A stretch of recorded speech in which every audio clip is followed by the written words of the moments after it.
Gunmen storm into Ecuador TV studio live on air. Gabriel Attal becomes France's youngest Prime Minister.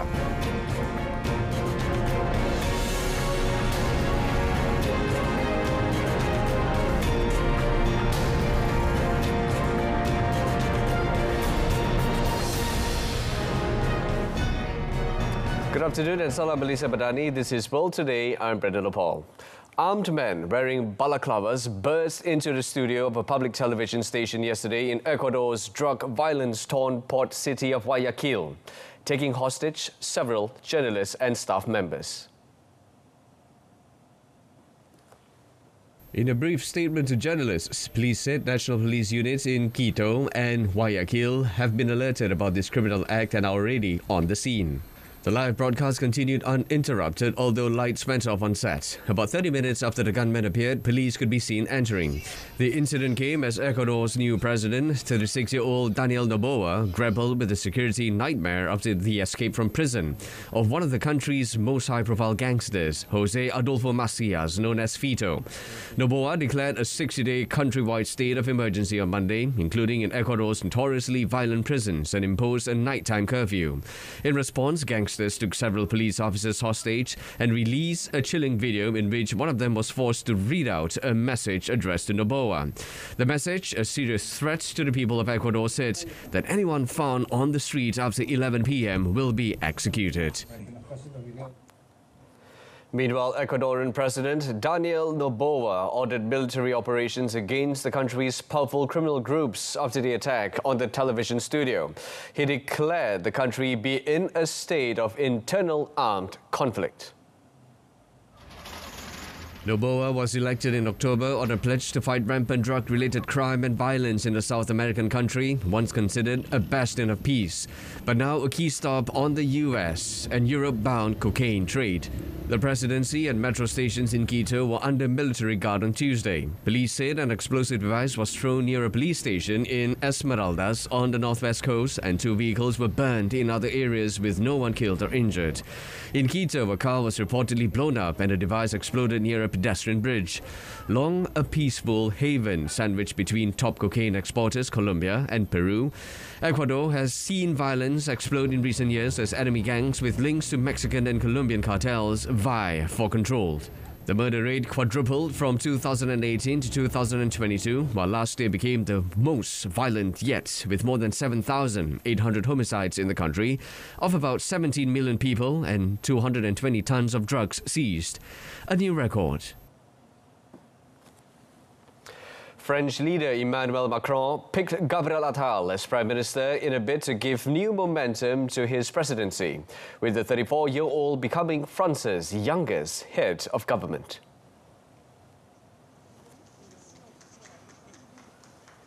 Following days of speculation, Macron on Monday accepted the resignation of Elisabeth Borne, who stepped down after serving less than 2 years in office. The overhaul comes ahead of the Olympic Games in Paris and European Parliament election this summer, where Macron's centrist forces risked defeat at the hands of the far-right under Marine Le Pen.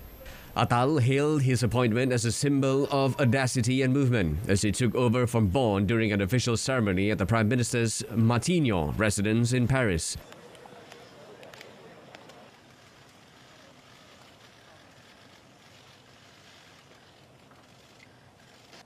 Cela a été dit, ces dernières heures, j'ai pu le lire ou l'entendre.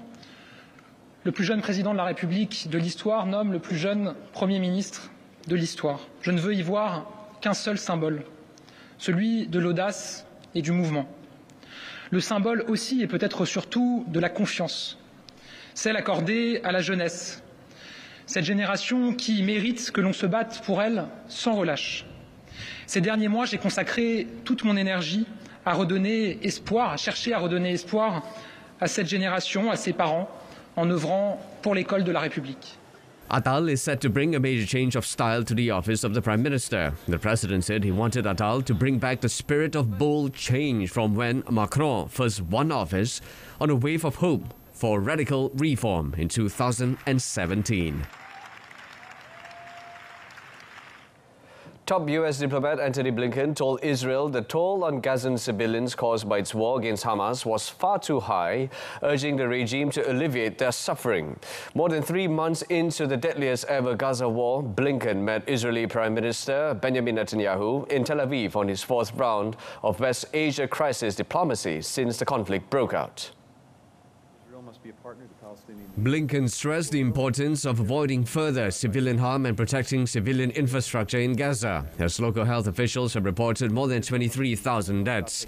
Blinken said the daily toll on civilians in Gaza, particularly children, is far too high and said more food, water and medicine were needed. He said Israel has agreed to a UN assessment mission in northern Gaza that would determine what needs to be done to allow displaced Palestinians to return safely.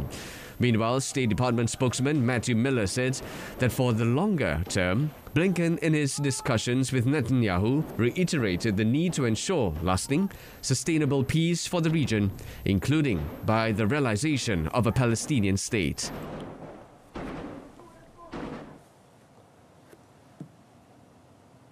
Meanwhile, World Health Organization officials voiced concern about the possible collapse of hospital provision in southern and central Gaza, with hundreds of medical staff and patients having fled facilities for their lives.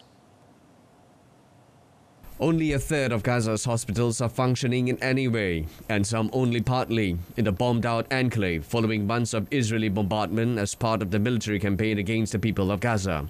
The fighting has intensified in central and southern areas, putting extra pressure on overburdened hospitals that remain open. WHO Emergency Medical Teams Coordinator in Gaza, Sean Casey, said that patients were risking their lives to get to hospitals in the southern city of Khan Yunis because of the ongoing fighting. During a visit to Al-Aqsa in central Gaza 2 days ago, he discovered that 70% of staff had deserted their posts. That same night, he said, hundreds of patients well enough to flee followed suit. Rick Papercone, WHO representative for the occupied Palestinian territory, told the same briefing it was getting harder for WHO to make medical deliveries inside Gaza. Police entered Poland's presidential palace to detain 2 of their former bosses, executing a court order to take the ex-interior minister and his deputy to prison and escalating a row between the head of state and the new government. Prime Minister Donald Tusk had earlier accused President Andrzej Duda of obstructing justice after the 2 lawmakers appeared at the palace, prompting police to search for them in cars leaving the building.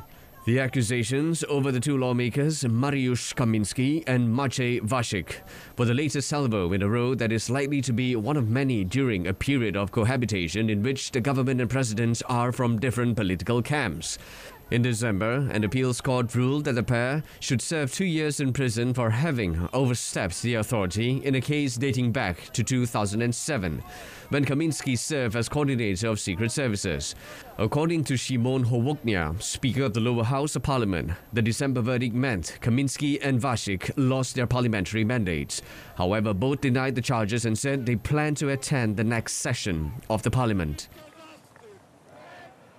Norway's parliament adopted a government plan to open up parts of its seabed to mining exploration, despite protests from activists and scientists' warnings about the uncertain environmental impact. The proposal to gradually open up a 280,000 square kilometre area, mostly in the Arctic, was approved by the Storting, with 80 votes in favour and 20 against. Already Western Europe's largest oil and gas producer, the Scandinavian nation is now set to become one of the first countries to explore the ocean floor for minerals, crucial for renewable energy technology, potentially making it a major mineral producer. In early 2023, the Norwegian Offshore Directorate published a report concluding that substantial resources are in place on the seabed, including minerals such as copper, zinc and cobalt. The Labour-led coalition minority government then, in June, proposed allowing mining of the country's seabed in the Arctic region. In December, it announced that it had reached a deal with opposition parties to secure parliamentary support to move forward. Non-governmental organizations and scientists have meanwhile warned that deep-sea mining could damage habitats and harm species that are little understood, but are potentially important to the food chain. The Norwegian plan, however, stresses that environmental considerations will be taken into account in all stages of the process. South Korea's parliament passed a bill banning breeding, slaughtering and selling dogs for their meat, a traditional practice that activists have called an embarrassment for the country. Dog meat has long been a part of South Korean cuisine, but consumption has sharply declined recently as Koreans embrace pet ownership in droves. Eating dog meat is a taboo among younger urban South Koreans, and pressure on the government to outlaw the practice from animal rights activists has been mounting. Official support for a ban has grown under President Yoon Suk-yeol, a self-professed animal lover who has adopted several stray dogs and cats. The bill, which was proposed by both the ruling and main opposition parties, was passed unopposed by a 208-0 vote, with 2 abstentions. It will come into effect following a 3-year grace period after it receives final approval from Yoon. Under the law, breeding, selling and slaughtering dogs for their meat will be punishable by up to 3 years in prison or $23,000 in fines. Previous efforts to ban dog meat have run into fierce opposition from farmers who breed dogs for consumption. The new law will provide compensation so that businesses can move out of the trade. Around 1,100 dog farms breed hundreds of thousands of dogs each year that are served in restaurants across the country.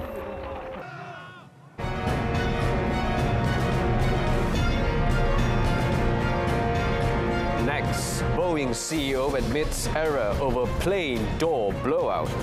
Stay with us. Boeing CEO Dave Calhoun addressed Friday's mid-air panel blowout from an Alaska Airlines jet, acknowledging the plane maker made a mistake and telling staff it would work with regulators to make sure it will never happen again. The statements were Boeing's first public acknowledgement of error since the incident on Friday left the 737 MAX 9 plane with a gaping hole.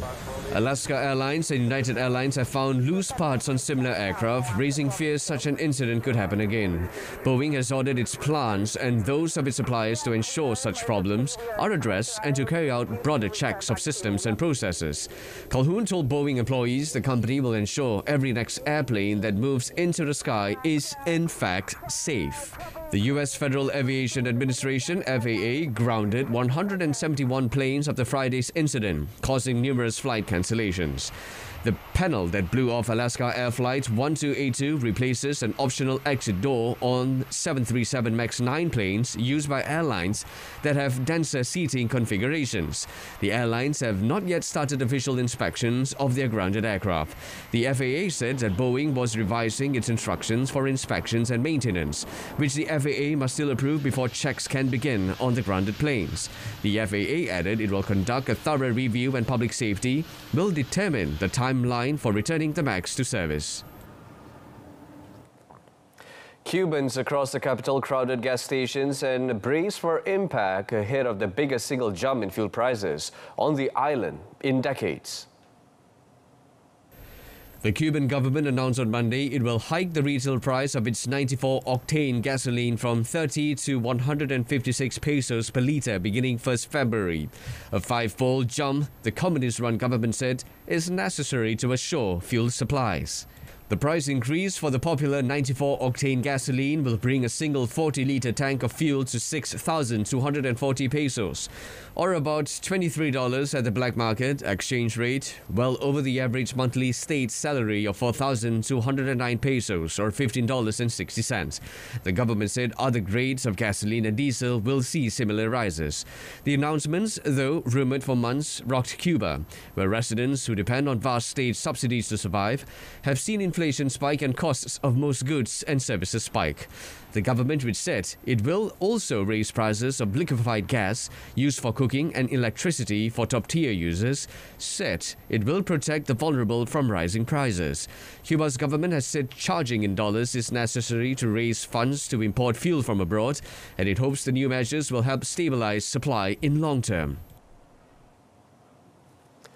A massive winter storm moving across the eastern half of the U.S. knocked out power to over 418,000 homes and businesses in 12 states ahead of a brutal freeze expected to blanket the region starting this weekend. The hardest hit states so far were Florida with over 102,000 power outages, Georgia with over 62,000 outages, and North Carolina with over 44,000 outages.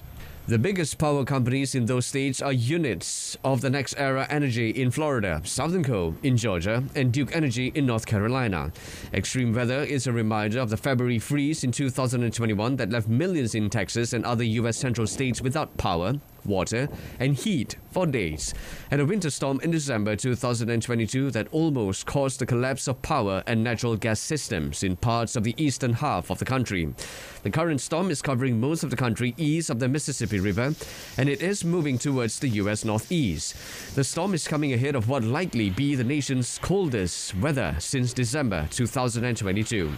Despite the coming cold, spot power and gas prices have not reacted much to the current storm, but gas futures have soared about 30% over the past 6 days and were trading at a 2-month high of around $3.25 per million British thermal units. Over in Russia, 3 people were arrested over heating outages south of Moscow that have sent regional officials scrambling to restore services and drawn scrutiny from the Kremlin. Authorities blame the breakdown on failures at a boiler plant owned by a private ammunition factory. Investigators said the heads of the heating plant and the factory were arrested on suspicion of providing unsafe services. The Kremlin, meanwhile, said President Vladimir Putin had discussed the situation late on Monday with Moscow Regional Governor Andrei Vorobyov and other officials, and titanic efforts were being made to resolve the situation. Vorobyov posted a stream of updates on social media and said the boiler plant in question was being taken over by local authorities and would be modernized and restaffed. Moscow and the surrounding region have suffered an unusually harsh winter. The temperature in Klimovsk, south of Podolsk, was -8 Celsius on Tuesday, mild by the standard of recent weeks. Elsewhere, French authorities temporarily closed 2 motorways yesterday as authorities scrambled to deploy salt trucks and tow vehicles after a cold wave hit the country. Transport Minister Clément Beaune said the government is working to resolve this matter as 400 vehicles were blocked on icy roads in the Paris region.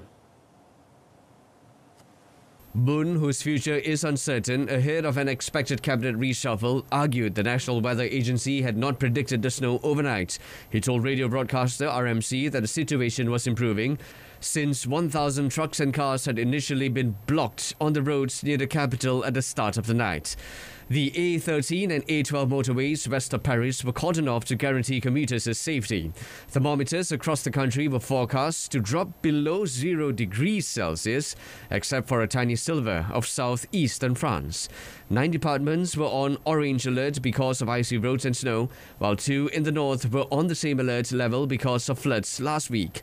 The cold is expected to compound problems in the northern region of Pas-de-Calais, near the Belgian border, which has seen devastating floods in recent weeks. Last year was the planet's hottest on record by a substantial margin and likely the world's warmest in the last 100,000 years. Scientists had widely expected the milestone after climate records were repeatedly broken. Since June, every month has been the world's hottest on record compared with the corresponding months in previous years. The European Union's Copernicus Climate Change Service confirmed 2023 as the hottest year in global temperature records going back to 1850. When checked against paleoclimatic data, records from sources such as tree rings and air bubbles in glaciers, the Climate Change Service Director Carlo Buontempo said it was very likely the warmest year in the last 100,000 years. On average, in 2023, the planet was 1.48 degrees Celsius warmer than in the 1850 to 1900 pre-industrial period, when humans began burning fossil fuels on an industrial scale, pumping carbon dioxide into the atmosphere. Countries agreed in the 2015 Paris Agreement to try to prevent global warming surpassing 1.5 degrees Celsius to avoid its most severe consequences. The world has not breached that target, but the European Union's Copernicus Climate Change Service said that temperatures had exceeded the level of nearly half of the days of 2023, setting a dire precedent.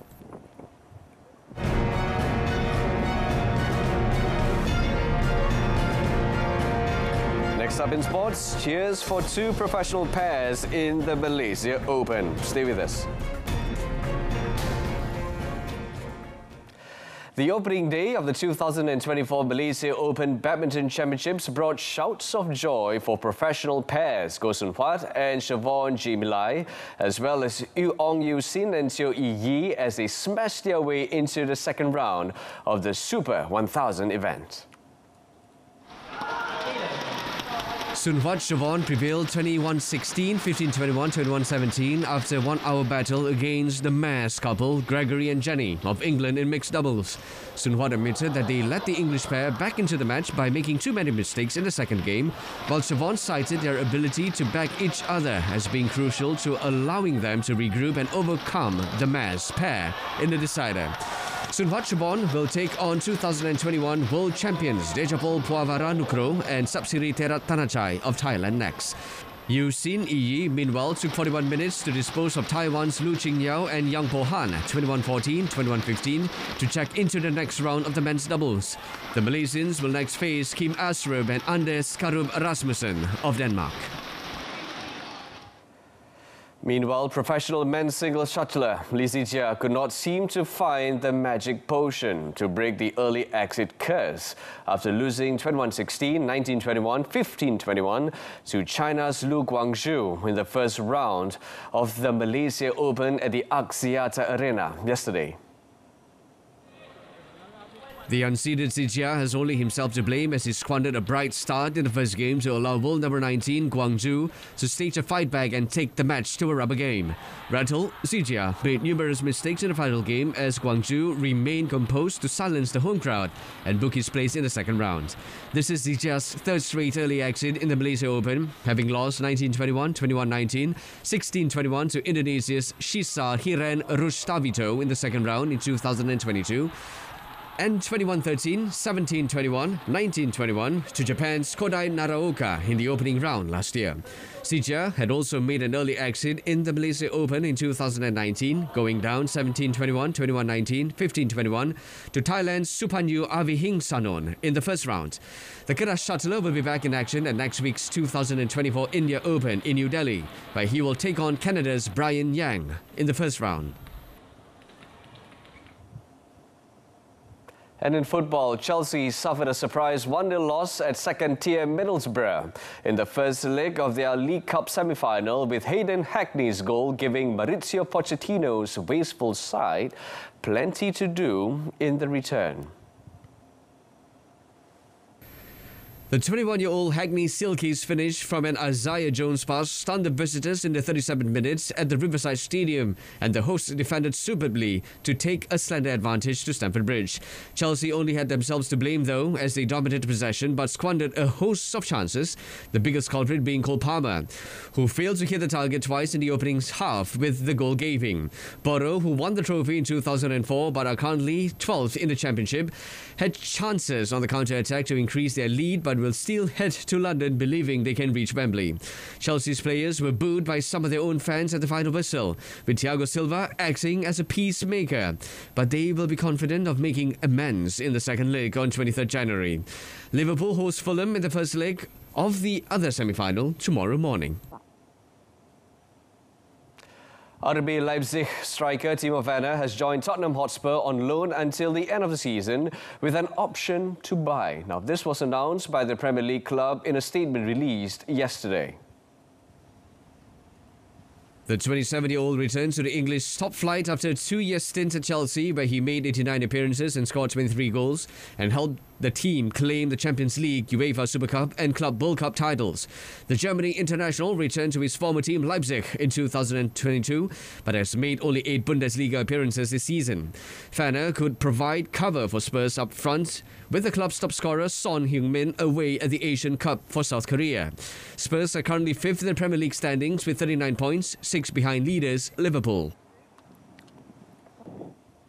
Still in football, Turkish club Besiktas unveiled Fernando Santos as their new coach in Istanbul. The 69-year-old Portuguese last managed Poland but was sacked as they struggled to qualify for Euro 2024. Santos previously managed Portugal but ended his spell in charge after losing to Morocco in the quarterfinals of the 2022 World Cup.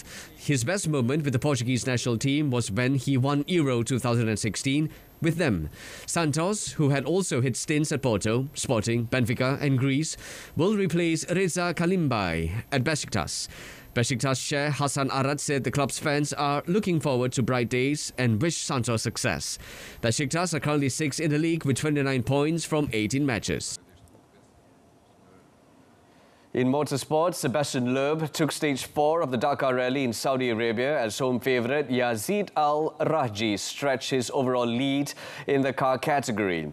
9 times World Rally champion Loeb, racing a Pro Drive Hunter for the Bahrain Raid Extreme team, finished the 299-kilometre stage from Al Salamiya to the oasis city of Al Hufuf, 1 minute and 8 seconds faster than Toyota's Al-Rajhi. Qatar's reigning champion Nasser Al-Attiyah, who had held a comfortable lead at the penultimate checkpoint, was 3rd fastest in another Pro Drive Hunter and moved up to 3rd overall from 5th. Al-Rajhi now leads Audi's Spanish Triple Dakar winner Carlos Sainz, 4th in Tuesday's stage by 4 minutes and 29 seconds. Loeb moved up to 6th overall from 9th, 23 minutes and 50 seconds off the lead after the 49-year-old's 24th career Dakar stage win and 1st this year. The Frenchman was also the 5th different stage winner, including the prologue, in as many days. In the motorcycle category, Chilean Jose Ignacio Nacho Cornejo took over at the top after his 2nd stage win of this year's event. Botswana's overnight leader Ross Branch reached the finish with twisted handlebars on his hero machine and losing nearly 4.5 minutes to Cornejo, who leads him by 1 minute and 15 seconds. American Ricky Brayback was 3rd overall after finishing 2nd in the stage. Kejohanan bola sepak Piala Asia Qatar 2023. Kesebelasan terbaik Harimau Melaya kini bersedia untuk memburu tahta berprestij di Asia. Selasa 16 Januari, Malaysia bertemu Jordan 1 pagi di saluran OK dan saluran sukan RTM. Saksikan juga secara penstrima langsung di RTM Klik bersama RTM, official media partner. And that wraps up World Today. In our top story, gunmen stormed into Ecuador TV studio live on air. Tune in to Malaysia Tonight coming up 8:30 p.m. on TV1 and saluran Berita RTM. You can also stream the channel via YouTube or RTM's Click web portal and mobile app. From the river to the sea, Palestine will be free. I'm Brendan Lepol. Thanks for watching. Take care.